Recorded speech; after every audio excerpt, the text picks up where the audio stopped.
Tonight's MindEspresso is about happiness, or at least an approximation of happiness. Now, some years ago, I was doing a study. I really did this. We studied of 200 books and research papers, trying to distill down what makes people happy, or more accurately, what makes people unhappy. I was kind of going through a career change and I wasn't feeling great, right? So I went through this process and I distilled these down to 10 rules. Are there 10? 10 give or take, but I thought these were actually all really important. Number one, happiness is perspective. One man's pittance is another woman's gold, right? One man has a great conversation, another woman has a conversation with the same person and hates that conversation. Or, someone has a major illness and all of a sudden, just going for a walk matters a lot. Right? So happiness involves perspective, and it means that we actively have to bring perspective. We can't just let happiness happen to us, right? We have to have a point of view, which brings us to number two. Happiness is simple. Yes, we have desires. Yes, it's great to have the big luxury yacht and all these other things. And yes, those can impart happiness. But at the end of the day, happiness actually comes down to some simple things, right? Connection to other people, good experiences, connection to purpose, making progress. The third one is happiness involves work.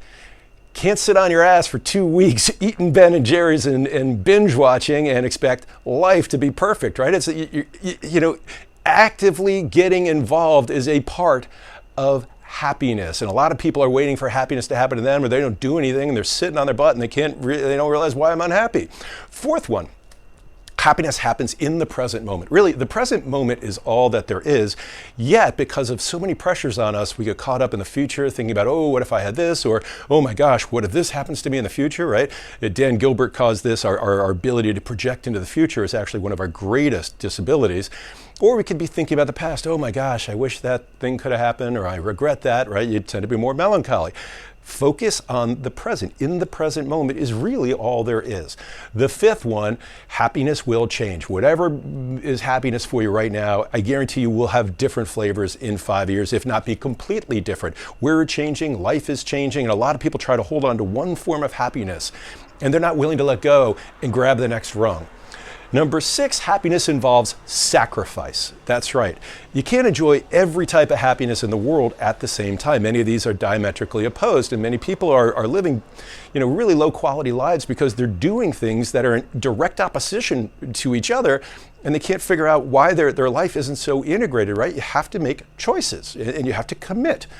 The next one is happiness is a choice and focus, right? In any situation, you have a choice over to what to focus on, right? And I love the idea of a flashlight, right? What are you pointing your flashlight at? Because that's what's going to show up.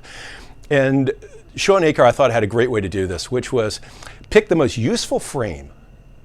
That's the most useful flashlight for any situation, and go with that, even if that one doesn't feel right? Still use the positive one that is going to lead to good, positive focus. The next one, happiness takes forgiveness.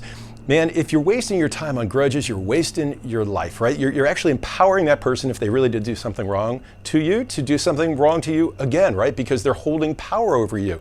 I forgave someone and I set a prisoner free. That prisoner was myself. The ninth one is happiness isn't perfect, right? It's never going to be perfect. And people who are waiting on the perfect to be happy are just wasting their lives. Accept the perfect imperfection of life and appreciate what you have. And then number 10, happiness is a gift. The more you give happiness, the more you get happiness. And if you focus not just on yourself, but how yourself radiates and interacts with the rest of the world, you'll find you create a better environment for other people to be happy, and that comes back to you. So those were the 10 rules. That's this week's MindEspresso. And if you'd like to learn a little bit more about the 10 rules, I did write a small book called The 10 Secrets, A Father's Last Gift. One reviewer said it was like being a long-tailed cat in a room full of rocking chairs. Another person wrote in and said it was life-changing. Somewhere in the middle is probably the reality. It's a 14,000 word parable.